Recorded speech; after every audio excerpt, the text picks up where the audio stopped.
Welcome everybody to All About the Orville comments, where we go over the last episode of the Orville and we just read the comments you guys left on the videos. And this week was the episode Krill.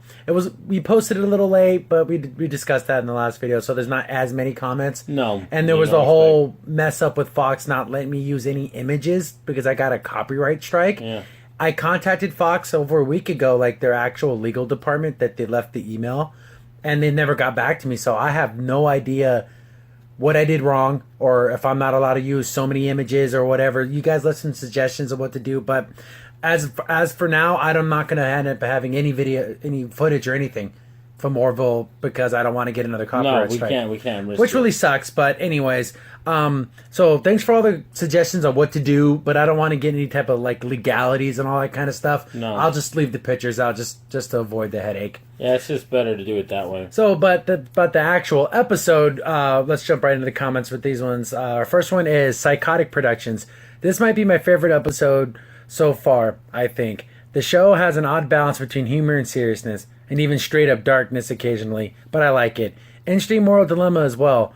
They spared the kids, but also killed everyone they knew on the ship. Were their parents on board too? No idea. So they'll probably get pretty pissed. As for the Krill teacher pointed out, the whole thing was justified in my opinion, but it was the least blank available option, but still pretty darn sometimes. Also, do you think that the previous Krill ships got blown up might have kids on board too?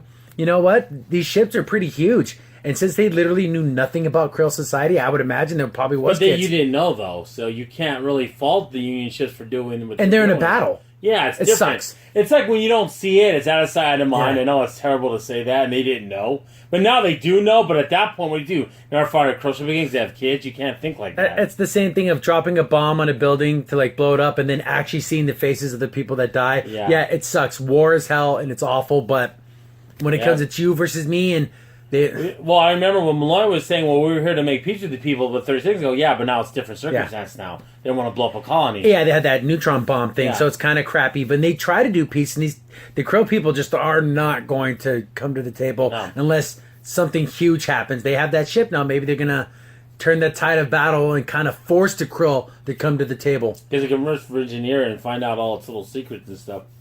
Yeah, that sucks. I would imagine there were kids on those other ships. Well, what can you do? Yeah, that sucked. That's a terrible... So we had Vlad Drak Dracul II. I like the pictures, but the audios keep me coming back. Yeah, I just like, for me personally, when I make any of my videos, if any of you guys watch our Star Trek Discovery videos, I like to find the pictures that correspond to what we're talking about. Because I want there to be a visual aid as well as our commentary. But for as far as foreseeable future, we're just not going to have any pictures on Orville videos. Oh, no, we're limited as much as we can if we have to. I'm sorry, we just can't risk it. Yeah, then we have more people talking about what we should do. Next comment, Cross. My favorite episode so far. I love the episode. Showed a captain giving his senior officers orders and checking in and helping the people they were saving compared to how Discovery handled the rescue of the mining colony.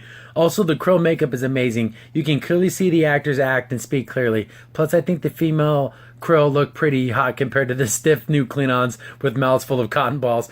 Yeah, I think they went a little too much with the Klingons. Yeah. And here with the Krill, it's more smooth, and you can see their eyes and their mouths. You can see when they're happy. You can see when they're sad. They do have rituals, but the Discovery took it to ridiculous heights of the Klingons. Yeah.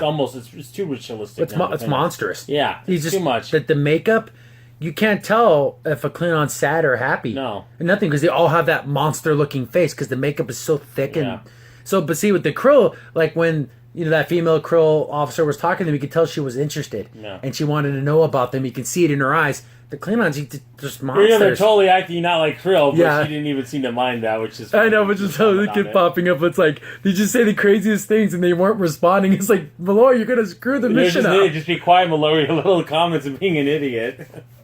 So we have SJ Pace 1776. I wonder if that's with America 1776. Yeah. I appreciate how they didn't shy away from the consequences of Mercer's actions. Seeing the Krill burn was brutal, despite being understandable in the circumstance. Enjoy the conflict between the Union and the Krill, and I hope the fallout of this episode is revisited in the future. Yeah, it was pretty... When they first came up with the plan, I thought it was going to go cheesy. Oh, they got it and they fall over. No, you see them get toasty. They get burned. I remember when our podcast, when we reviewed the episode and talked about it, like, it was pretty violent. I mean, I was like, whoa, they really got incinerated. I mean, man, they were gone. They literally look like if you put a marshmallow in a fireplace. Yeah. That's exactly what ended up happening to their skin. Brutal. It was brutal. It was. They didn't shy away. This is Mercer's actions, and what's what caused those actions caused the murder of all those people. I should say really killing because it was justified. Yeah, because this is a war, and they had a bomb. They're going to drop it on a colony. They had to do it. Yeah. Well, it was worth 100-some Krill versus 100,000 humans? No. Yeah. You have to save the humans. So we got Francisco Cavallo. Hi guys, great review. Wouldn't it make sense that Malloy knew how to fly the cruiser since he had studied the Krill shuttlecraft extensively before he went on the mission? Malloy's such an idiot savant, idiots in all ways except piloting ships. The Krill are exactly like ISIS, very similar to Trek's TOS with the controversial issues of the day being met head on. Keep on trekking or Orvilling, guys. Oh yeah, thank you for saying the great review. And yeah, I didn't think about that. If they had that little shuttlecraft, remember we talked about how did Malloy know how to work the battle cruiser, but I guess the controls would be similar. I'm assuming. And since he's such a great pilot... I mean, I give it a little more leeway because it's not Star Trek without Star Trek. I expect to go, I studied the schematics of the ship because we've had it. I won't listen, but since Orville, I'll give it a little more of a pass. Because I don't expect that yet with Orville, that kind of level of tech talk, but... Yeah, and if you look at the Krill and how they chop off people's heads, like in ceremony... Oh, yeah. So ISIS, the parallels are there. I thought about it. I thought about the Muslim and ISIS and about that. I mean, that was definitely... very obvious by telling how they were acting and how they were. Yeah, where the killing of your enemy isn't just what you do in war. It's like you're pleasing your God by doing it. Yeah. So there's the parallels to the great Almighty Avis. So we have Timothy Neeson. I liked the episode. It touched on a lot of crazy different ideals. The sets were a little plain, but there wasn't really an issue. I love that they went out of their way to save the kids. Anyone with the brain would have realized these two didn't fit in with the rest. With the first 10 minutes of their stupid gags, very funny jokes though. Yeah, every single time he would Malloy would make a dumb joke. I'm like, you're just blowing your cover. Why are you guys? And they're so nonchalant in the way that they're talking. Yeah. And every other Krill is a little more serious in the way they speak, and they just don't even try to act serious. They're always acting like regular humans. Well, it's like they're very more, like I would say, reserved in how they talk and everything, and just hey, they're just how humans are, a little bit more. Hey, how's it going? Yeah, a little more personal. Yeah. Especially again, it's say no. We say our prayer. We try harder. Yeah, David's such an idiot. He just couldn't help it. He just had to say it. This may get us killed, but I'm going to tell a really funny joke. It's so perfect. He's such an idiot. So Geoffrey Grimm. Orville world building continues this week. The Krill are the most detailed race we've seen so far. They're very compelling motivation for an antagonist species. Something in the Orville continues to excel at mixing current concerns with basic human philosophic questions. Oh, and Malloy is definitely an idiot. I want to party with that guy. And this is where Trek used to do it. This was the gold standard, was how a Trek show would bring in a new race and mix in today's politics, but in a way that we can understand it in the future. And it's an interesting race. You want to get to know more about them. I want to know more about the Krill. This is interesting to me. Yeah, even though they're technically the quote-unquote bad guys, I still want to know about them. Yeah. I still want to know, they're interesting. Their home world and their, this whole religious thing. How did that get started? And I like the fact they have a religious cleric there on every Krill ship. Like and it's such a component of their lives. They actually have a priest on the ship that is almost like. I would say he's not the head of the ship, but he definitely has the ear of the captain. And he has a lot of influence. And I think that's an interesting dynamic of this race that we haven't seen in other, even Star Trek races, we haven't seen that yet to that extent of such a bloodthirsty enemy or an enemy that's very violent or sees other species not as superior as theirs. So again, and if you saw this Krill race and just like their background and everything, and you didn't know it was from the Orville, I would have just assumed it was from a Trek show because it's so well done. It's so well done. The makeup's excellent. Oh, the makeup job, I commend those guys. They just did an amazing job. Oh yeah, I mean it looks like an awesome new race. It really does. They look so radically different, but still have enough to the emotion in the face. Yeah, which is completely missing. And another thing I like too, like how Mercy figured out they might be fatal if they get sunlight too. They're covered in clouds, so it makes sense. Maybe sun will hurt them. UV rays will probably kill these people. So I thought it was nice that he figured that out throughout the episode. And they made the call back to the first episode saying, oh, they were wearing those battle helmets. We thought it was a military thing, and it's not. Maybe it was it's not. actually to cover from the sun. Exactly. That was cool.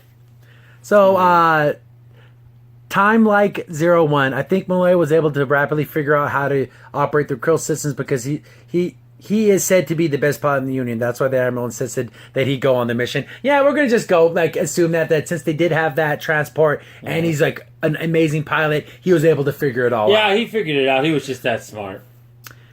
So, we have a Scoldworm. I wonder what Patrick Stewart's cameo role will be. He says, cuss word here. If he shows up as a Krill in the season finale, what if he's one of the head Krill guys? How cool would that be? Patrick Stewart or priest or something. That would be cool. I just want to hear Patrick Stewart's voice. Him and Seth do a lot of stuff together. He's in American Dad all the time. Yeah. He's always like. Well, I've probably mentioned this before in the podcast, but he always has had a lot of Star Trek people on his shows. All his shows throughout the years. He loves Star Trek. He loves that series, and he wants those actors a part of this. Like I said, even a lot of the former actors say they want to be on Orville over the Star Trek show. They just do. So that's going to wrap it for comments. I know it was a short one, but we did post it late. So a week late. I mean, we were on vacation and all that stuff, but we're going to be definitely back on track with the new episode tomorrow, and we'll probably have that episode up the next morning. Yeah. So they give it a full week. We'll do that. Yes, that way it'll be the full normal rotation at this point, since we last week didn't have an episode. And we'll be back to our other episode. We talk about other, Yeah, everything's going to be back on the regular schedule base. Yeah. Because we had 2 Trek episodes come a couple days apart because we were backlogged. Grizzly was really busy getting it together. I've been putting these videos together, and like I said, I guess my Orville videos will be easier now since I don't have to put pictures. Fox, I don't know what to do. I want to make a professional-like product, but I guess I can't because I don't want to get copyright strikes. Yeah. And they haven't got back to me, and it's been over a week, and I'm probably going to email them again just so I know where I stand. Just let me know. Just let me know what I did wrong. And before, I've gotten strikes from Hasbro and Lionsgate, but they weren't strikes. They were just demonetize the video. Yeah. They didn't give me a copyright strike. They just said, change this, change that, and you can monetize it again. Fox just went straight for the gusto and removed the video. I'm afraid I don't want them to do it again. If they do it again, what do we do at that point? So I'm going to just avoid it. I know it kind of irritates me because I want to make a decent product, but I guess I'll just put a disclaimer up saying, sorry, no pictures. Sucks, but what can you do? Yeah. I mean, it is what it is. So, hopefully you guys listen to it and not see it. You're not going to be able to, there will be no visuals whenever we talk about the Orville. Sorry. But we've been getting a lot of good comments on our Trek videos. The saltiness is kind of laid off. And now it's people actually bringing up good concepts and stuff. So we'll probably do maybe a Trek comments video. Maybe not in individual episodes, but we'll pick out the comments that we like and maybe do a 45-minute show or something like that. I think maybe we'll wait. Maybe after the end of the first season, we'll just do a long, this is the best comics of Star Trek Season 1 or something. Or maybe do a 2-parter or something. We'll see how it works out because there's some really good comments there where people are actually trying to figure out the show. But the show writers seem to don't. Again, it's not figuring out Orville, I want to know more. It's figuring out what's. How do I make this make sense? That's the problem. It's coming from a bad place. Trying to figure it out. That's the problem with Star Trek. And I guess you guys did comment saying that Gisco is shortened for Discovery, which is so stupid. Yeah, that's another weird thing, and people are talking about that, but they couldn't shrink the font of the shirt. Whatever. It's just so that's a whole other concept. I know it's so stupid. Yeah, I just thought I brought it up. This is such a short. Yeah, podcast. We have a really short. This one's under 15 minutes. So thanks for leaving comments. Sorry again about the pictures. It really feels like I'm shortchanging you guys, but I'm really not. Fox won't let me do it. Yeah, and they're the only people that are enforcing this on me. Yeah, and the fact we haven't got a reply back is so odd. Everyone else replied back to us pretty quick. So I guess this has even happened to others. As I was doing some research on this, I guess it even happened to some bigger YouTubers for Orville where they got copyright strikes. But they're million subscriber people, so they have the weight against YouTube to help them out. Yeah, YouTube's not going to go to bat they for don't me. Care. YouTube doesn't even talk to you by someone that personal that you got 500,000 followers, 200,000, something like that. So yeah, again, thanks for the comments, guys. Thanks for all the advice about what to do about the picture situation. But I'm gonna just leave it as it is. I don't want to poke the bear again. I don't want to get my channel removed. No, we can't. You can't get in the. So it'll just be an audio thing for the most part. Yeah, and we'll maybe scarcely do something. So someone brought up fan art. And if you guys want to submit stuff to the channel and you drew a cool picture or something like that, we'll throw it up. Because then at that point, it's not even then it's fan art at that point. So again, thanks for everything, guys. Short video. Sorry, just because it's really our fault for not having it up earlier. Yeah, exactly. Because on a normal video, we'd have got at least about 10. Yeah, you guys do way more better. Long comics. Yeah, yeah. We're not blaming you guys. We're just saying because it's such a good episode. I know there would have been more talk, but it came in so late. That's on us. Yeah, I blame ourselves for that one. So, but thanks for listening, guys. Yeah, we really do appreciate it. Keep on bringing comments and keep on watching. Yeah, keep sharing, subscribe, do all that fun stuff. I've been your host, Crimson. And 15 PCA. See you later. See you later. Bye.